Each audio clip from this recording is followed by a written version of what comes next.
this is a special occasion because this is the first sort of podcast that I record where I'm this side of the table here. So hello, Joe.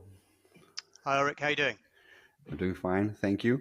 So you're going to be the guinea pig on everything regarding sort of production and me trying to not speak too much and so forth. No, that sounds good. I'm pleased to be here, and looking forward to to speaking with you.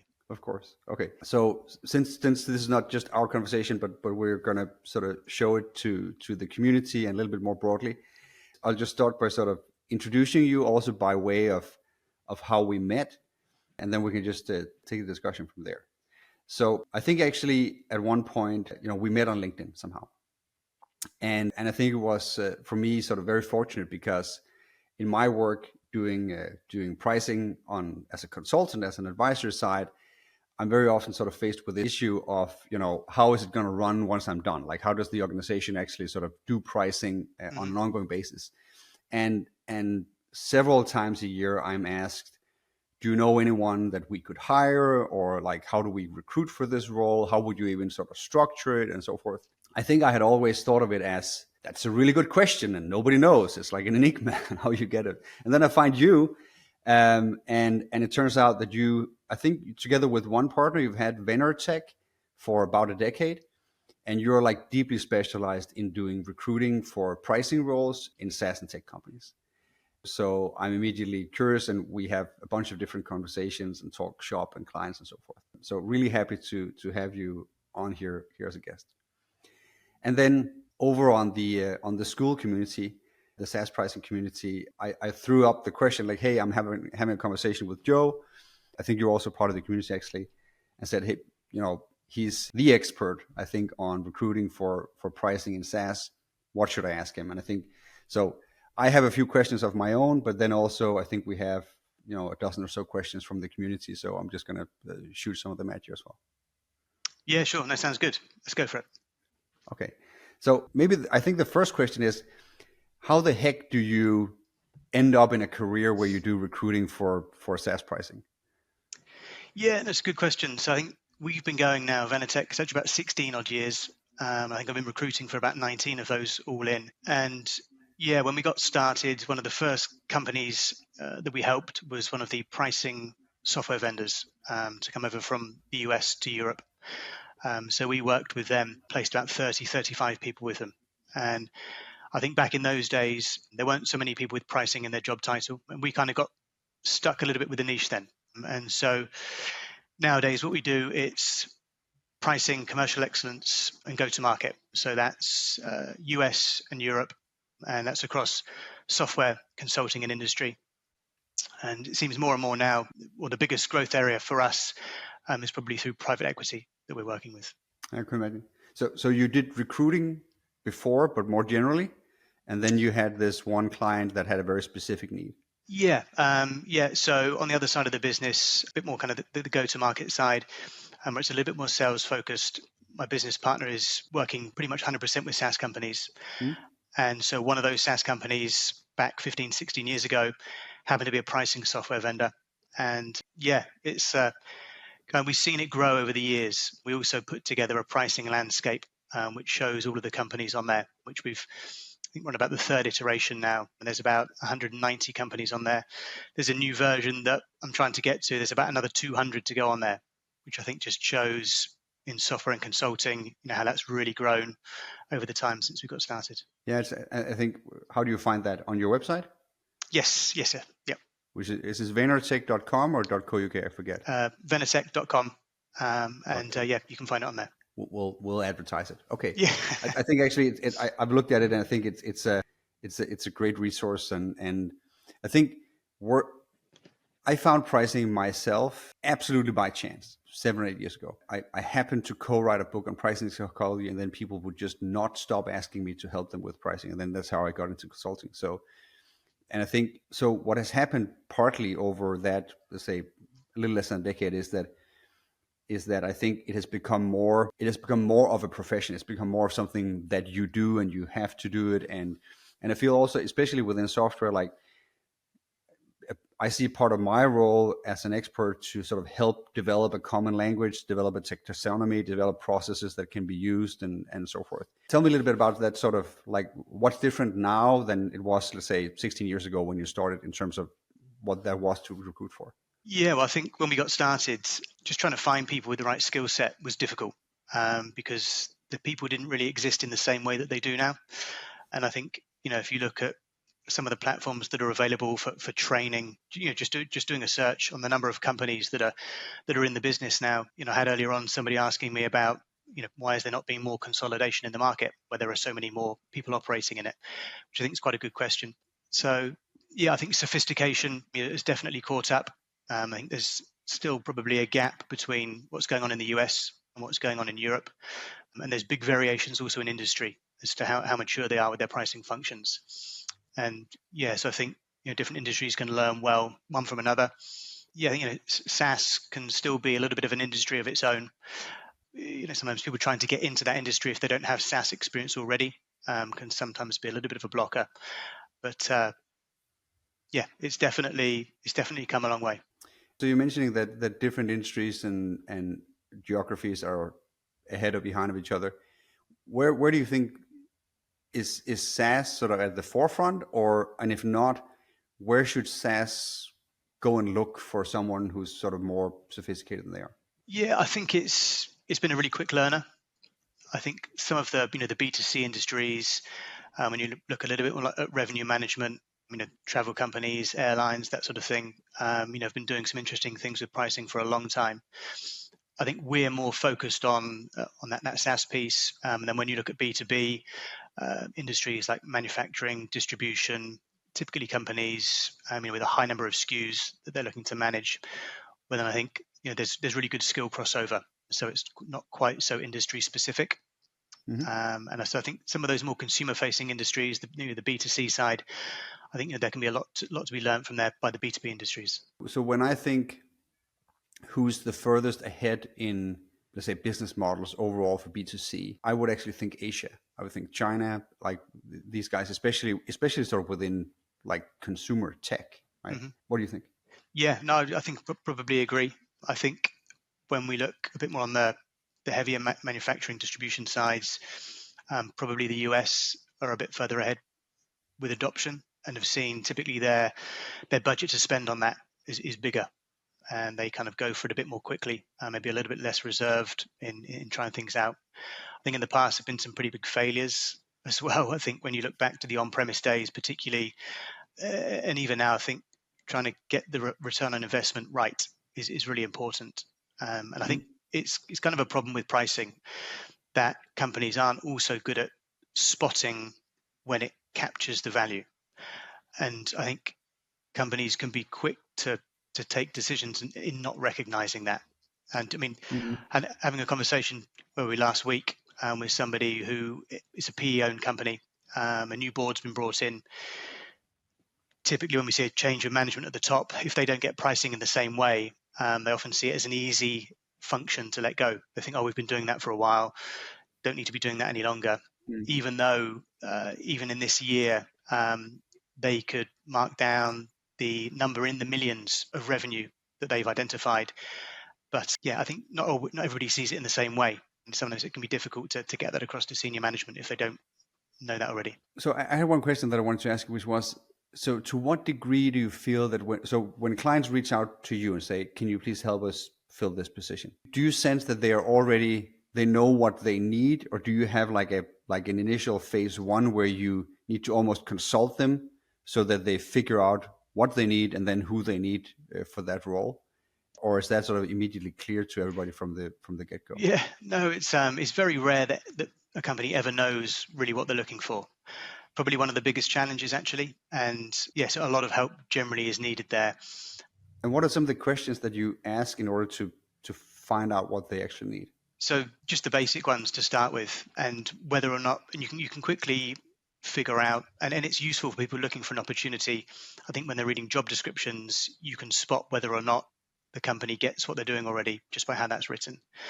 And, looking at things, asking questions around, where does pricing report into? And I think, what have they done previously?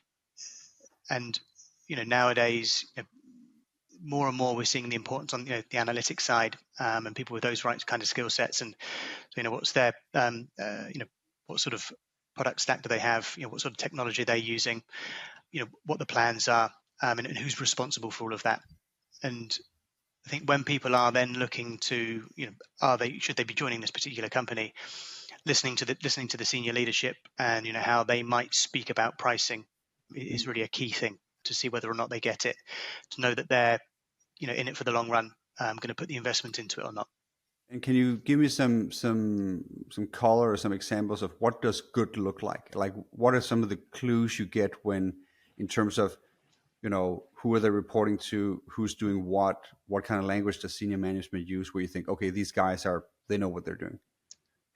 Yes, I think the challenge you see, and it depends a little bit on the size of the company. So the smaller the company, probably the more you're going to have to be doing. And the challenge that those companies usually have is they want to hire somebody that is going to help with the strategy. So they're going to need a senior strategic lead, but at the same time, they want that person to be an analyst because they don't have enough resource for somebody to do both. And that's often where they run into the biggest difficulties in hiring somebody that's senior enough to do that strategic kind of influence at those more senior levels and do all the change management stuff, which is crucial to the whole thing working, as well as being able to roll their sleeves up a bit and open up the Excel spreadsheet, have some Power BI skills. We're seeing SQL being asked for more and more, and so companies need to figure out how they're going to do that. And are they then going to pay somebody who can do the strategy stuff on a higher salary, and then be happy for them to be doing analyst work at the same time?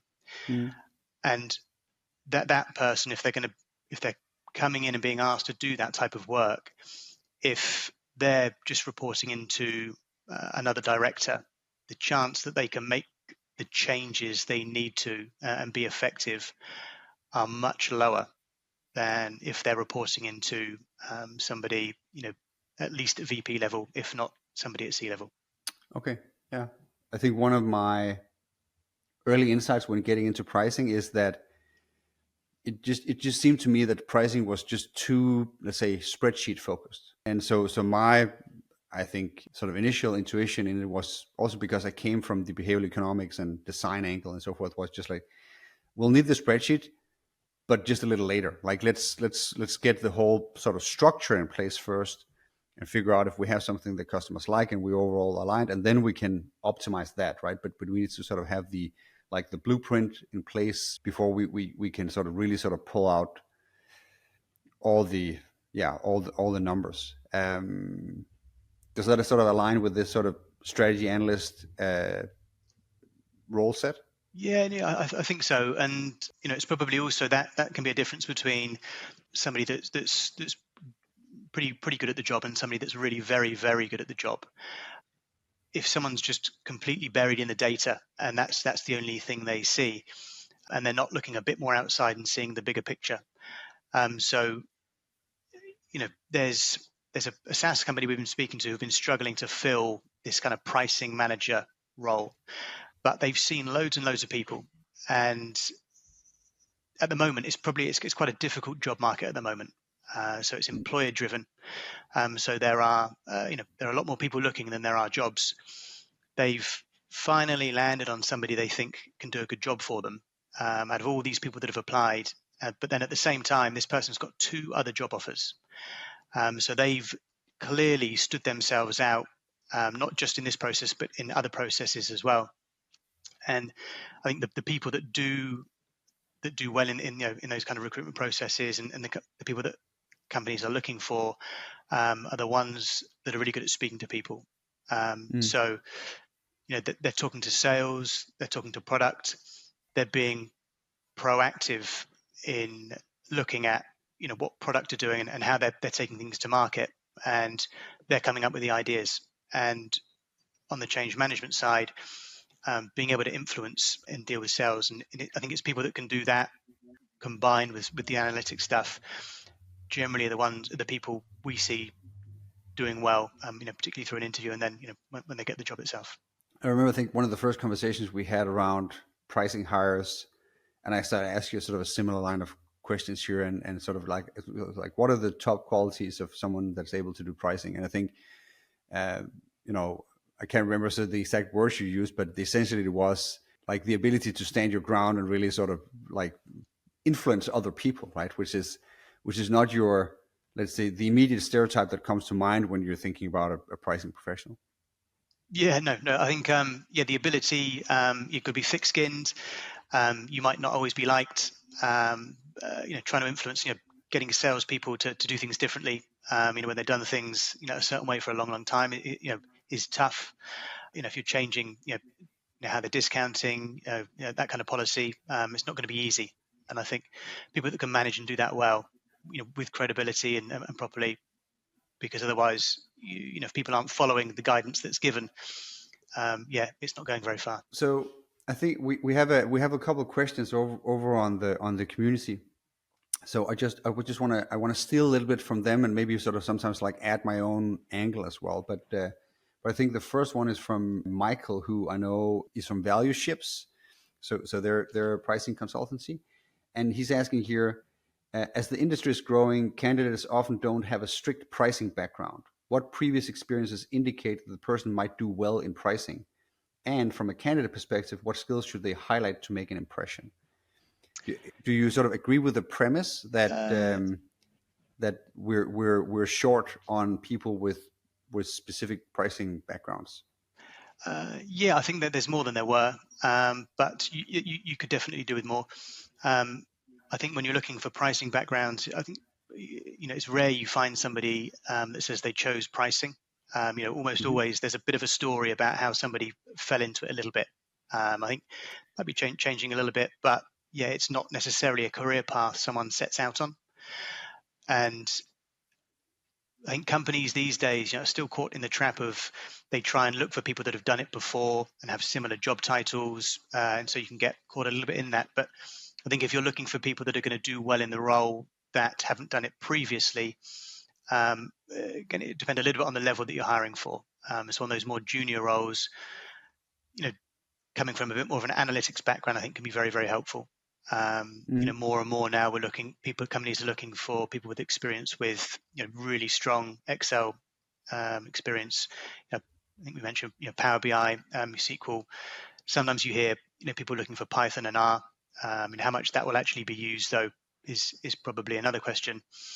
I think people then can come from, sales ops or product or finance. But then I think as you get a little bit more senior, again, it's the more of the change management skills come in.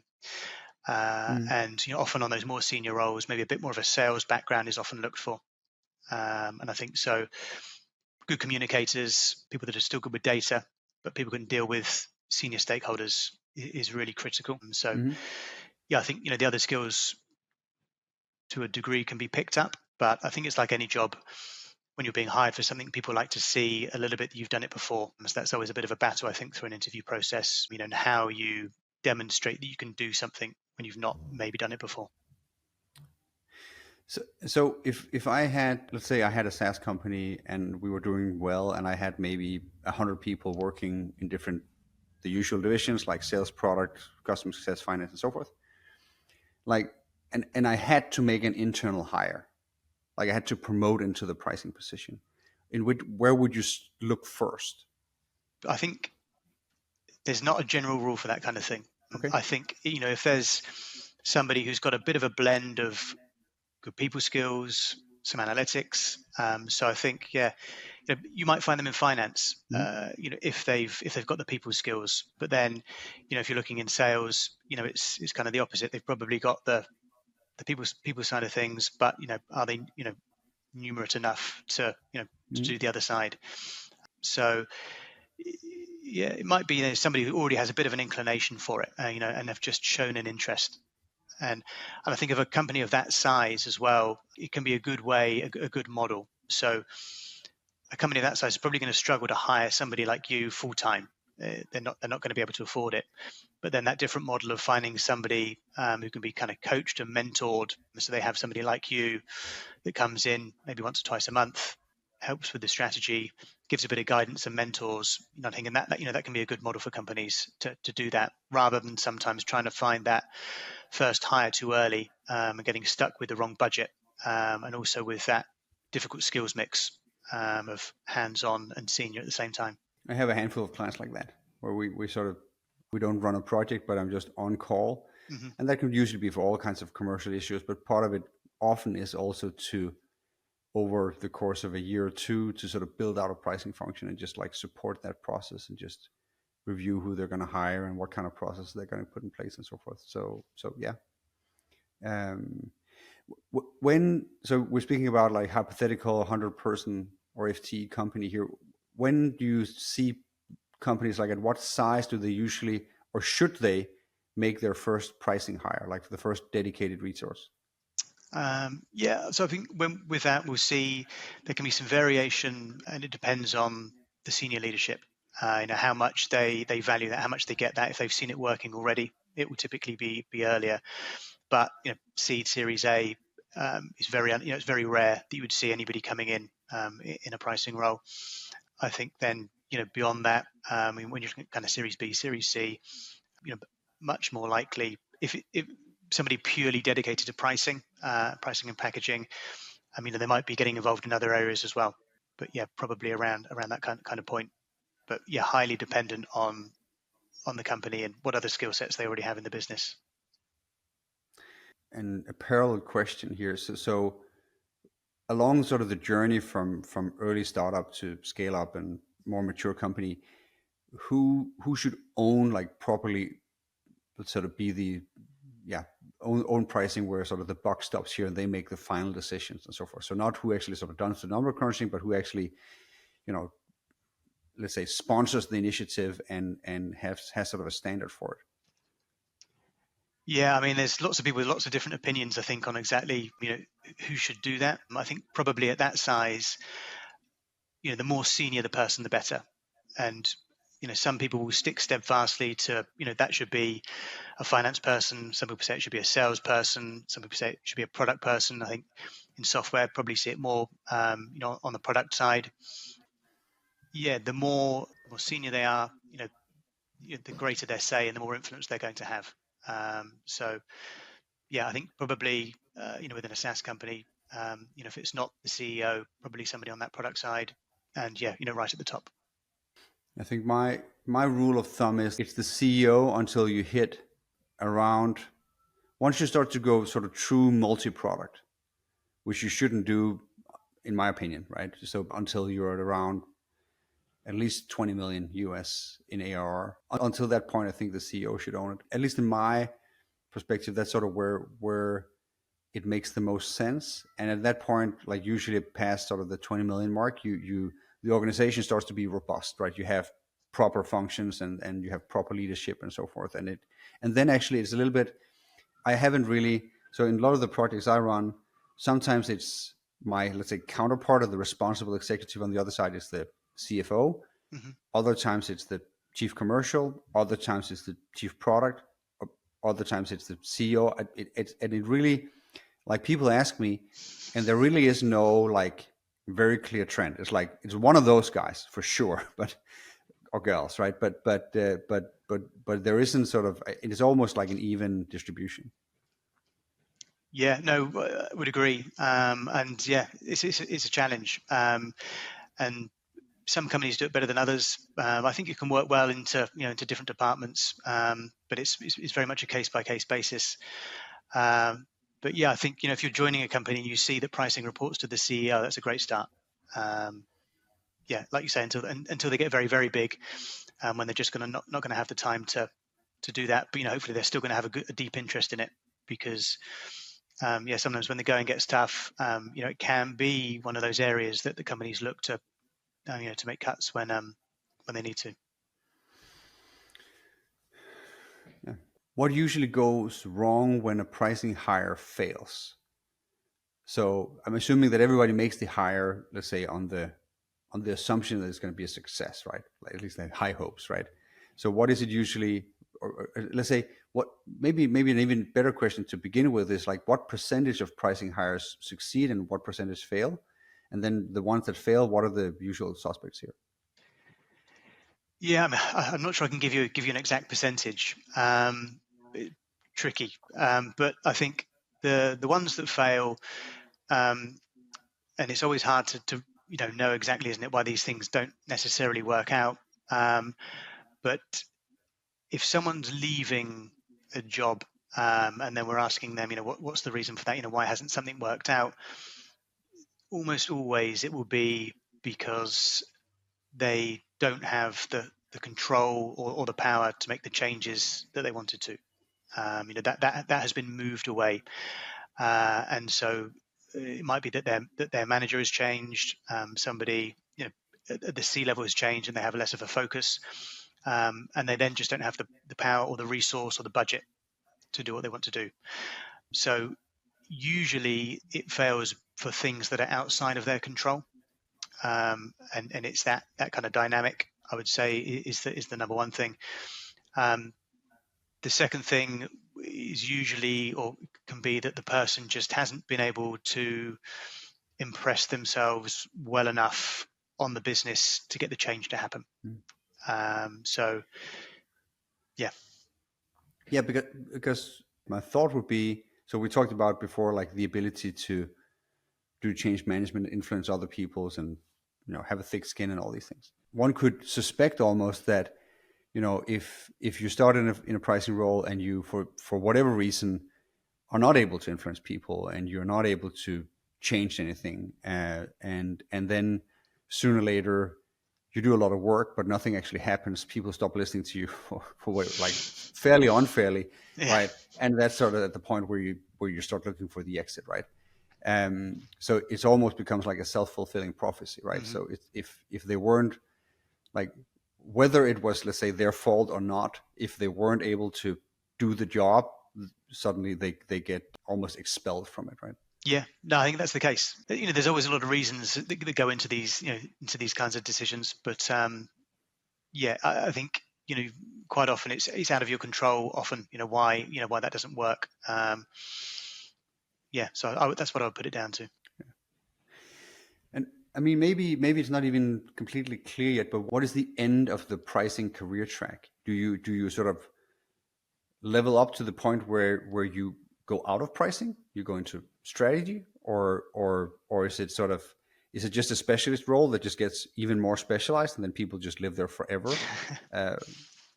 Yeah, so Okay. it's definitely a longer road than it used to be, and but you need to be careful, and you need to make some quite conscious decisions, as you're progressing, and think about your endpoint, because not every company has a pricing function.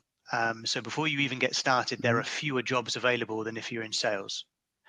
And then obviously, as you move up through the organization, a company might have, it depends how big the company is, several pricing analysts. There's only one VP of pricing. VP of pricings are very few and far between to start with. There's almost no C-level pricing people.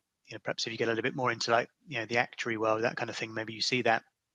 So when you're kind of going through that, if you're looking at that path of kind of analyst, manager, director, VP, I think when you're around that kind of manager, senior manager, director spot, you really need to be thinking about what do you want to be doing longer term, and what's the options available to you. So I had a conversation with somebody last week, and they have no ambition to go beyond the VP level role, or even the VP level role, which would be their next step, because he's seen the stress those people are under, and they just don't want it. So for them, a head of pricing is perfect, and they'll be happy to repeat, go in, set up a function. Okay. So then it's just like finding a better But company where you can then be head of pricing. yeah, but then I think also what you need to do is think about diversifying, but generalize, because pricing is so niche. You need to think about what other areas can you go into that make it easier to go Mm. upwards. So, strategy is a good one, and then it's looking a little bit at your background. Where did you come from? Are you were you a salesperson before? Were you a strategy? Were you a product person before? If you're working in a in a B2B SaaS vendor at the moment, you can then look at consulting. You look at the private equity world. There are lots of options in there. But if you want to go up and up and up, you might need to look outside earlier and build your skill set to help you do that. Because if you're going to make that move in that kind of pivot, you either want to be changing function, or perhaps if you want to be changing industry, but doing the two things at the same time is difficult. And so building the skill sets in different functions can be useful to help you do that. But depends how senior you want to go. I think there's a good road in pricing, and at the moment it's just becoming better. There are definitely more options than there have been in the past. So you mentioned consulting and private equity. Can you talk a little bit about sort of, let's say, the trends you see in the market around those two as employers for pricing professionals, and sort of like, what do they know that the rest of us don't? If anything, I'm on one side, right? I'm a consultant. I do help quite a lot of private equity, but I'd like to hear your take on it as well. Yeah, well, I mean, we've seen on the PE side, value creation is kind of the a couple of words we hear all the time, at the moment, and pricing falls pretty squarely, in those crosshairs, and so a lot of the work we're doing now is with their portcos. So whether that's somebody that will work directly for the PE firm and kind of be dropped in to the portfolio company, so a little bit like a U, I guess, but working directly for the PE firm, or they're then hiring teams within those portfolio companies to do that.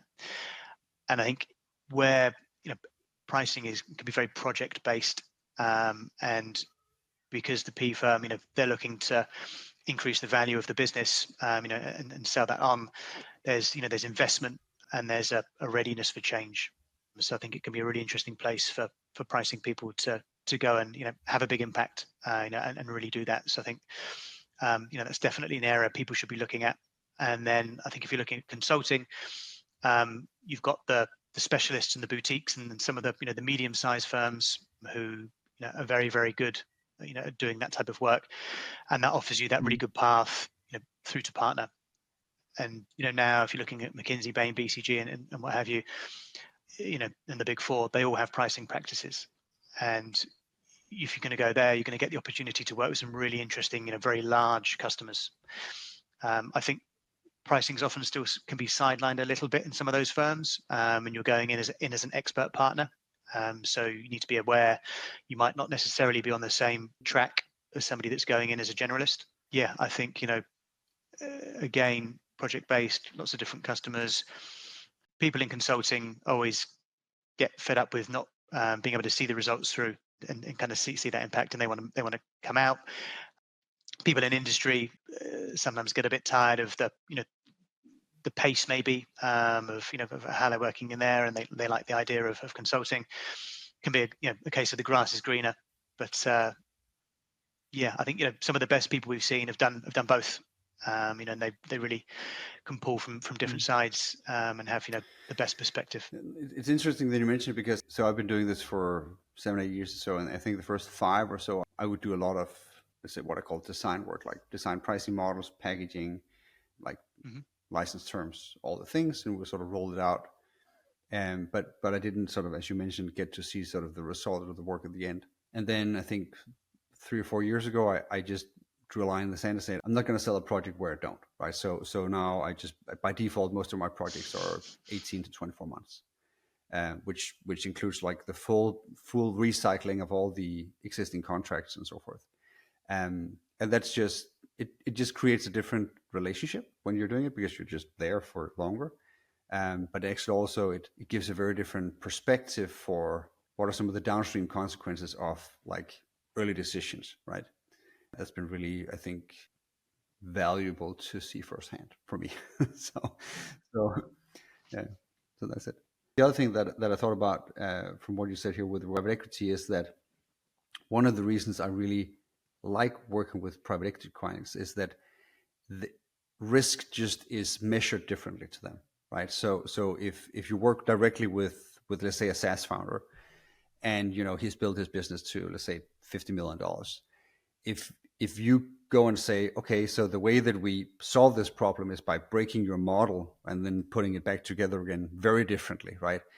That just requires like a lot of process and confidence before he or she is going to trust you to do that, right? Yeah, yeah, If it's a private equity firm, they will, say, we have a basket of eggs, and if one of them breaks, it's fine, So, because we just generally want to get there faster, right? yeah, yeah.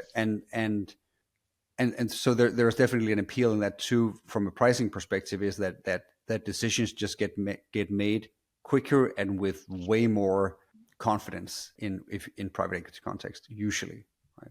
Yeah, I'd agree. I think sometimes you can get a little bit on the wrong side of it, though. There can be some big swathing cuts and changes, that you're not expecting, and things don't start to go the right way.